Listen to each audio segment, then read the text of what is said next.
nimepata msukumo wa kumwombea huyu mtu. Ile ni tatizo la kiufahamu pia.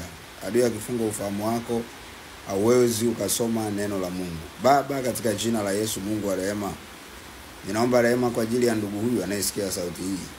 Yeyote ambaye kafungwa ufahamu, kwa maana ya kuwa akisoma neno la Mungu anapata uzito, anasahau ndoto, na pengine anakumbuki kabisa zile ndoto. Kuna maumivu anayasikia, haelewi kwenye kichwa chake, uzito wa kuwaza, uzito wa kufikiri, uzito wa maamuzi.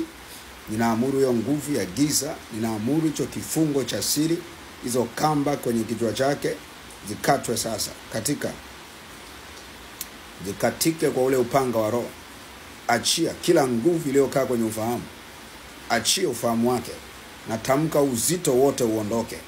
Chochote mlichopanda kwenye kichwa chake kiondoke. Achia ufahamu. Ewe nguvu ya giza, mmekaa kwenye lango la ndoto, teketea kwa moto. Toka kwenye lango la ndoto, toka kwenye akili zake,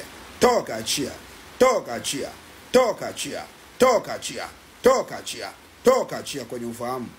Waliofungwa miguu, waliofungwa mikono, wenye maumivu kwenye mwili, na amuru kuanzia sasa, toka katika jina la Yesu.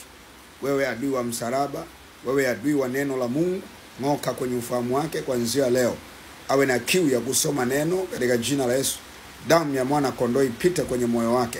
Na ng'oa kila mapando, naondoa kila magamba kwenye moyo, naondoa kila manuizo kwenye moyo, naondoa kila roho za kipepo kwenye moyo, kila nguvu iliyojimilikisha huo moyo.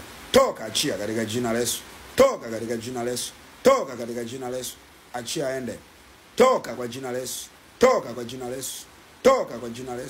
Toka, achia miguu, achia mikono. I speak complete deliverance. Huyo mliyemfunga hatua zake, huyo mliyefunga uchumi wake, be delivered by the power of the Holy Spirit, in the name of Jesus. Katika jina la Yesu Kristo, kuanzia leo kuwe na wepesi. Ndio, nakata kamba, naondoa minyororo kila mahali, katika kwa jina la Yesu. Amen. Naamini Mungu amekuhudumia na amekufungua. Unaweza kuona kama ulikuwa mzito unajiona mwepesi. Endelea kufuatilia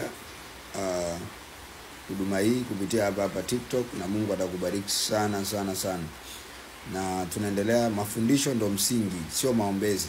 Mafundisho ndo msingi, mtoto wa Mungu. Penda sana kufundishwa kuliko kuombewa. Utaona Mungu akishughulika na wewe kwa viwango vikubwa sana.